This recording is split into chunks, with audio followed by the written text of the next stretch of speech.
আপনি নিশ্চয়ই কখনো অনুভব করেছেন, যদি কোনো নির্মল ব্যক্তির কাছে গিয়ে বসেন তাহলে মনে নির্মল অনুভূতি হয়, এই মন শান্ত হয়ে যায়। সেইখানেই কোনো দুশ্চরিত্র মানুষের কাছে গিয়ে বসলে এই মন বিচলিত হয়ে যায়। কারণটা কি? কারণ যে ব্যক্তি নির্মল মনের, তিনি সবার মধ্যে নির্মলতা ছড়িয়ে দেন। আমাদের অন্তরে যা থাকে আমরা সেটাই সবার মধ্যে বিতরণ করি। যদি আপনি এই সংসারে শুভ বোধ ছড়িয়ে দিতে চান, তাহলে প্রথমে শুভ গ্রহণ করুন, তা অর্জন করুন। এই সংসারে জ্ঞানের শক্তি লাভ করুন, আর সেই জ্ঞানের শক্তি সংসারে বিতরণ করুন। শান্তি এবং সন্তোষ প্রদান করুন। কারণ যেমন বীজ এই সংসারে বপন করবেন, তেমনই ফল আপনি লাভ করবেন। যেমন দেবেন তেমন ফিরেও পাবেন। এই সংসারে জ্ঞান প্রদান করুন, শান্তি প্রদান করুন, সন্তুষ্টি প্রদান করুন। এই সংসারে ভালোবাসা বিতরণ করুন, আর এই প্রেম ভাব নিয়েই বলুন রাধা রাধা। সংসারের বিভিন্ন ক্ষেত্রে আপনি অনেক কিছুই দেখতে পাবেন। যে কোনো খেলা, কোনো নাটক দেখতে পাবেন, কেউ কোনো খেলা খেলছে তা দেখতে পাবেন, আর দর্শকগণ এই দেখে অত্যন্ত আনন্দ লাভ করেন, হাততালি দিতে থাকেন, প্রশংসা করতে থাকেন, নিজের অন্তরের উৎসাহ প্রকাশ করতে থাকেন। কি দেখে করেন? সেই সমস্ত খেলোয়াড়দের দেখে করেন যারা এই খেলাটা খেলছে, তাই না? কিন্তু অনেক সময় সেই খেলোয়াড়রা সেই খেলার আনন্দ উপভোগ করতে পারেন না, কারণ ওনারা চাপা পড়ে যান তাদের কামনার চাপে। জয় লাভ করার কামনা, প্রথম স্থান লাভ করার ইচ্ছে, প্রতিযোগিতায় সব থেকে এগিয়ে থাকার ইচ্ছে তাদেরকে এই খেলা উপভোগ করতেই দেয় না। সেই জন্য কখনো কখনো এই খেলোয়াড়দের থেকে অনেক বেশি আনন্দ উপভোগ করেন দর্শকগণ, যেখানে এই খেলাটা কিন্তু খেলছেন খেলোয়াড়রাই। আমি এটা বলছি না যে এই ইচ্ছে, এই আকাঙ্ক্ষা অনুচিত না, কিন্তু তার সাথে সেই খেলা, সেই কর্মের আনন্দ উপভোগ করাও অত্যন্ত গুরুত্বপূর্ণ। তাই সেটা উপভোগ করুন। যে উৎসাহ আপনি উপভোগ করছেন তা যাপন করা অত্যন্ত গুরুত্বপূর্ণ। দেখুন, সত্যি বলতে এটা কিন্তু আপনার অধিকারও বটে। আপনি যে কর্ম করছেন তার ফল তো আপনি অবশ্যই পাবেন। সেটা যখন আপনি পাচ্ছেন তখন আপনার তা উপভোগ করা উচিত। সেটাই করুন। জীবনে সফলতা এবং অসফলতা এরা আসা যাওয়া করতে থাকে। যখন সাফল্য আসবে তখন তা উপভোগ করুন, যখন অসফলতা আসবে তখন তার থেকে শিক্ষা লাভ করুন। সাফল্য আপনার কাছে আবার ফিরে আসবে। আর এই মন, আপনি তো জানেন, এই মন প্রসন্ন হয়ে বলবে রাধা রাধা। বুদ্ধি আর বিবেকের পার্থক্য কোথায় তা নিয়ে এই সংসার অনেক কিছুই ভাবে। কিছু মানুষ ভাবেন যে এই দুই হলো একই, কিন্তু যদি সত্যি কথা বলি তাহলে এই দুইয়ের মধ্যে একটা অমূল্য পার্থক্য আছে। আর তা হলো এটা যে বুদ্ধির সম্পর্ক হলো মস্তিষ্কের সাথে, আর বিবেকের সম্পর্ক হলো হৃদয়ের সাথে। যে কোনো বুদ্ধিমান মানুষ কি করেন? নিজের মতন করে এই সংসারকে বদলে ফেলতে চেষ্টা করেন। একজন বিবেকশীল মানুষ কি করেন? নিজের অন্তরকে, নিজের মনকে বদলে ফেলতে চেষ্টা করেন। কারণ মানুষের সংসার এই মনের মধ্যেই বসবাস করে। তাই নিজের বুদ্ধির ব্যবহার অবশ্যই করুন, কিন্তু তাতে বিবেকের লাগামটা অবশ্যই শক্ত হাতে ধরবেন। আসুন আমার সাথে ভালোবেসে বলুন রাধা রাধা। জীবনে গতি অত্যন্ত গুরুত্বপূর্ণ, মতিও হলো গুরুত্বপূর্ণ, এবং তার থেকেও বেশি গুরুত্বপূর্ণ হলো সঙ্গতি। একটা জলের ফোঁটা, তার মধ্যে গতি থাকে। প্রকৃতির মধ্যে তা লাভ করার ইচ্ছে নিহিত থাকে, কিন্তু এই যে সঙ্গতি তা নির্ধারিত করে যে এই জলের ফোঁটা ঝিনুকের মুখে পড়ে মুক্তোতে পরিণত হবে, নাকি বিষাক্ত সাপের মুখে পড়ে বিষে পরিণত হবে। এবার দেখুন, এই জঞ্জাল স্বর্ণকারের দোকানের সামনেও থাকে, এবং জঞ্জাল একজন ব্যবসাদারের দোকানেও থাকে। কিন্তু জঞ্জাল যা স্বর্ণকারের দোকানে থাকে তা ব্যবসাদারের দোকানের জঞ্জালের থেকে অনেক বেশি মূল্যবান, কারণ তার মধ্যে সোনার কণার সঙ্গতি থাকে। সেই জন্য জীবনে সঙ্গতির উপর বিশেষ গুরুত্ব দেবেন। যেমন সঙ্গতি তেমনই আপনি হবেন। আসুন আমার সাথে ভালোবেসে বলুন রাধা রাধা। আমি দ্বারকাধীশ এবং আমার সভাতে বিভিন্ন সময় বিভিন্ন ধরনের মানুষ আসেন, নিজেদের দাবি নিয়ে, নিজেদের ইচ্ছে নিয়ে। কখনো কেউ ভোজন চান, আবার কখনো কেউ ওষুধ। কখনো কেউ বস্তু চান, কেউ আবার চান বস্ত্র। কারোর জ্ঞান চাই, কারোর ধন চাই, আবার কারোর বাসস্থান। অনেক সময় আমি এই অনুরোধ, এই ইচ্ছে পূর্ণ করি না। এবার আপনি এটা ভাবতেই পারেন যে কৃষ্ণ তো তাহলে লোভী, ওর কাছে তো সবকিছুই রয়েছে, তারপরেও সে নিজের প্রজার ইচ্ছে পূর্ণ করে না, তাদের সমস্যাগুলি বুঝতে পারে না, তাদের সুখ স্বাচ্ছন্দ্য প্রদান করে না।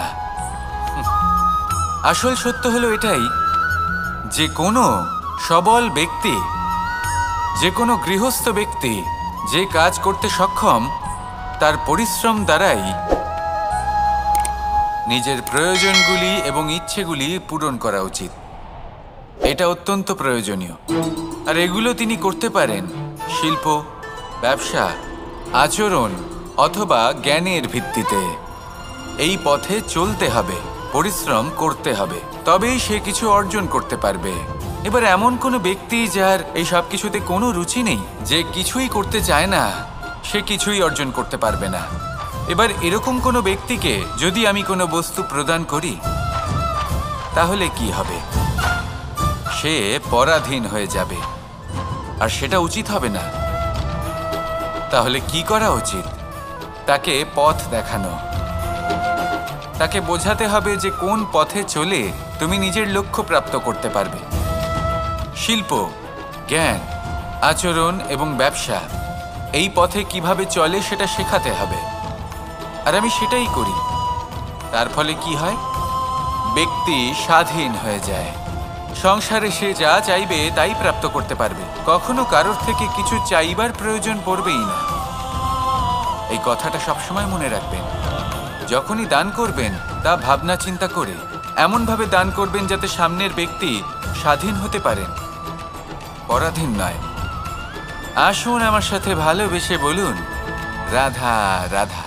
আমরা কখন উচিত কাজ করি, কখন অনুচিত কাজ করি, কখন পুণ্য করি আর কখন পাপ করি, কখন ন্যায়ের পথে চলি আবার কখন অন্যায়ের পথে চলি, তা দুজন ব্যক্তি বুঝতে পারেন, পরমাত্মা আর অন্তরাত্মা। এবার প্রত্যেক মুহূর্তে কি হয় পরমাত্মা সবই জানেন, তার কাছে কিছুই গোপন নয়। কিন্তু প্রত্যেক মুহূর্তে আপনার কি করা উচিত সেটা উনি এসে আপনাকে বলতে পারবেন না। সেই জন্য আমাদের ভেতরে অন্তরাত্মা আছে, আমাদেরই চেতনার একটি অংশ। একবার চোখ বুঝে দেখুন, অন্তরাত্মার মধ্যে নিমজ্জিত হয়ে ভাবুন আর বোঝার চেষ্টা করুন। এই অন্তরাত্মা সবসময় আপনাকে শুভ কাজ করার জন্য প্রেরিত করেন আর অশুভ কাজ করা থেকে বিরত করেন।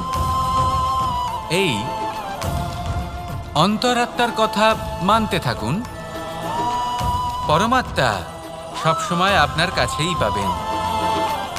আসুন আর আমার সাথে ভালোবেসে বলুন, রাধা রাধা। আজ আমি আপনাকে একটা ছোট্ট কাহিনী শোনাবো। এটা কোনো এক সময়ের কথা।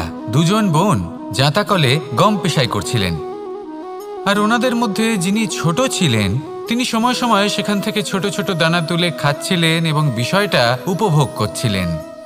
এবার দেখতে দেখতে গম পেশাই সমাপ্ত হলো। এবার পেশাই করা গম নিয়ে সেই দুজন বোন বাড়ি ফিরে আসছিলেন এবং তাদের ফেরার পথে হঠাৎ করে কোথাও থেকে একটি বাছুর চলে এলো। এই দুই বোন ভয়ভীত হয়ে গেলেন আর তাদের হাত থেকে সেই আটা পড়ে গেল, মাটিতে মিশে গেল। এবার এই পুরো ঘটনাক্রমে যদি কারোর বিন্দুমাত্র লাভ হয়ে থাকে, বিন্দুমাত্র আনন্দ পেয়ে থাকে, তাহলে সে কে?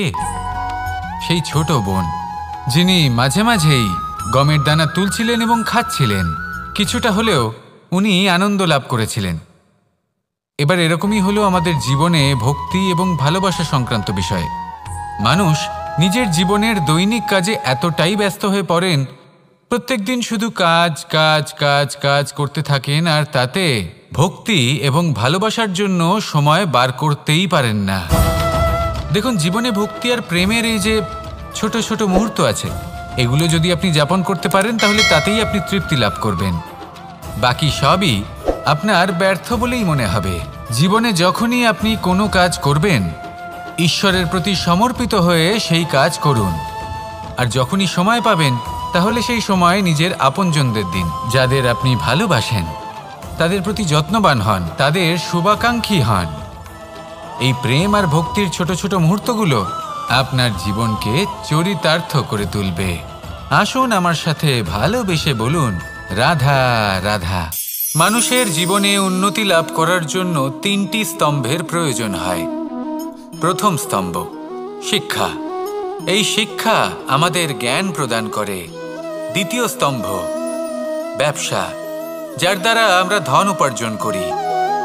তৃতীয় স্তম্ভ হলো আমাদের ঈশ্বর, আমাদের ইষ্ট।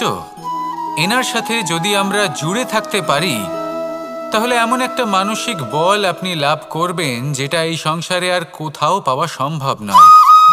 কিন্তু মানুষ অনেক সময় জীবনে এই 3টি স্তম্ভ লাভ করা সত্ত্বেও সামনে অগ্রসর হতে পারেন না। তখনও জীবনে কঠিন পরিস্থিতি আসতেই থাকে। এমনটা ঠিক কেন হয়? কারণ সে জীবনে এই 3টি স্তম্ভ লাভ করে নেয়, জীবনে প্রয়োগও করে, কিন্তু তার ভিতের কথা সে ভুলেই যায়। যেমন প্রথম স্তম্ভ অর্থাৎ শিক্ষা। এই শিক্ষার আধার হলো শুভ চেতনা। যদি অন্তরে শুভ চেতনা না থাকে, তাহলে এই শিক্ষার কোনো গুরুত্ব থাকে না। দ্বিতীয় স্তম্ভ ব্যবসা। পরিশ্রম করে উপার্জন করতে হবে, এই কথাটা আমরা সবাই জানি এবং সবাই চেষ্টাও করি। কিন্তু ব্যবসা করতে করতে আমরা এটা ভুলে যাই আমাদের ব্যবহার কেমন হয়ে পড়েছে। এই ব্যবহার যদি শুভ হয়, তাহলে আমাদের উপার্জন আস্তে আস্তে একটা স্থির জায়গায় এসে পৌঁছবে। এবং তৃতীয় স্তম্ভ আমাদের ভগবান। যদি ওনার স্মরণে আপনি যেতে চান, তাহলে তার পূর্বে নিজের মা বাবাকে সেবা করুন, তাদের যত্ন করুন, তাদেরকে ভালোবাসুন, কারণ ওনারাই হলেন এই সংসারে আপনার সবথেকে বড় ইষ্ট। তাহলে 3 স্তম্ভের সাথে সাথে তাদের আধারকেও নিজের জীবনে প্রাধান্য দিন। কোনো সমস্যা আসবে না, জীবনে একের পর এক উন্নতি করবেন এবং এই মন প্রসন্ন হয়ে বলবে, রাধা রাধা। শিশিরের বিন্দু পাতার ওপর পড়ে আর তার গায়ে লেগে থাকে। পাতা তাকে শুষে নিতে পারে না, আর শেষ পর্যন্ত সে ঝরে পড়ে যায়। অন্যদিকে রয়েছে মেঘ এবং চাতক। এদের মধ্যে অনেক দূরত্ব থাকে। মেঘ থাকে আকাশে আর চাতক থাকে ধরিত্রীতে। কিন্তু যখন এই মেঘ থেকে বৃষ্টি ঝরে পড়ে, এই চাতক কিন্তু সেই জলই পান করে, নয়তো সে তৃষ্ণার্ত থেকে যায়। এবার অন্যদিকে দেখলাম শিশির বিন্দু আর পাতার এই সম্পর্ক। এরা খুব কাছাকাছি থাকে, ঘনিষ্ঠও থাকে। অন্যদিকে রয়েছে মেঘ এবং চাতকের সম্পর্ক, যাদের মধ্যে অনেক দূরত্ব থাকা সত্ত্বেও তারা খুব ঘনিষ্ঠ, তাই না? এই সারমর্ম খুব সরল। এই নৈকট্য, এই দূরত্ব, তা আপনার সম্পর্কে প্রভাব কিছুতেই ফেলতে পারে না। এই নৈকট্য, এই দূরত্ব, এইসব হলো শুধুমাত্র মনের ব্যাপার। কখনো আপনি অনুভব করেছেন আপনি কারোর থেকে অনেক অনেক দূরে আছেন, অনেক দূরে আছেন, তাও সেই ব্যক্তির প্রতি আপনি টান অনুভব করেন। সেখানে আপনি কারোর সাথে প্রত্যেক দিন অতিবাহিত করেন, সমস্ত জীবন অতিবাহিত করেন, সব থেকে বেশি সময় তার সাথে অতিবাহিত করেন, তাও তার প্রতি সেই টান অনুভব করেন না। এই সংকেত হলো মনের দূরত্বের। তাহলে মনের এই দূরত্ব দূর করুন আর আমার সাথে ভালোবেসে বলুন, রাধা রাধা। যখন আমরা মৌন থাকি, তখন আমরা কতটা শক্তি ব্যয় করি, বিন্দুমাত্র নয়। সেখানেই যখন আমরা রুষ্ট হই, তখন আমরা কতটা শক্তি ব্যয় করি। আমাদের রক্ত গরম হয়ে ওঠে, চোখ থেকে যেন অগ্নিবর্ষা হয়, আমরা চিৎকার করতে থাকি, জোরে কথা বলি, কখনো কখনো আমরা অনুচিত কর্ম করে বসি। সবকিছুই ক্রোধের বশে করি। এবার এই ক্রোধকে মৌনতায় পরিণত করতে হবে। এই কাজটা চোখে দেখা যায় না, এই কাজ সরল নয়, এই কাজ হলো অত্যন্ত কঠিন এবং এই কাজই শ্রেষ্ঠ। সেই ব্যক্তি শক্তিশালী নন যিনি কথায় কথায় ক্রুদ্ধ হয়ে যান, কথায় কথায় যিনি আক্রমণ করেন। আজ্ঞে না, সব থেকে বেশি শক্তিশালী ব্যক্তি হলেন তিনি, যিনি নিজের ক্রোধকে মৌনতায় পরিবর্তন করতে পারেন। যিনি শান্ত মনে পরিস্থিতিকে বোঝেন, তার আকলন করেন আর তারপর বিবেকের দ্বারা সিদ্ধান্ত নেন, তিনি হলেন সবথেকে শক্তিশালী ব্যক্তি। তাহলে সেই ব্যক্তি হয়ে উঠুন আর আমার সাথে ভালোবেসে বলুন, রাধা রাধা। কোনো বাড়িতে, কোনো পরিবারে যখন কারোর জন্ম হয়, তখন তা কত সুখের মুহূর্ত হয়। সেই ছোট্ট সন্তান যখন কিছুটা বড় হয়, সে হাঁটার চেষ্টা করে, আর সেই প্রক্রিয়াতেও খুব বড় একটা শিক্ষা লুকিয়ে রয়েছে, ঠেলে দেওয়া। যখন আপনি হাঁটতে চান, সামনে এগোতে চান, তখন আপনি কি করেন? নিজের পায়ের তলার যে মাটি, তাকে আপনি পেছনে ঠেলে দেন। ব্যাস, এই একই জিনিস তো জীবনেও শিখতে হবে। এবার যদি আপনি জ্ঞানের পথে অগ্রসর হতে চান, তাহলে অজ্ঞানতাকে পেছনে সরিয়ে দিতে হবে। যদি আপনি প্রকাশের দিকে এগোতে চান, তাহলে অন্ধকারকে পেছনে সরিয়ে দিতে হবে। যদি আপনি ভবিষ্যতে সফল হতে চান, তাহলে অতীতের যে অসফলতাগুলিকে পেছনে সরিয়ে দিতে হবে। যে জল বইতে বইতে থেমে যায়, তাকে আমরা নালা বলে থাকি। তার থেকে দুর্গন্ধ বের হয়। কিন্তু যে জল বইতেই থাকে, তাকেই আমরা পবিত্র জল বলি।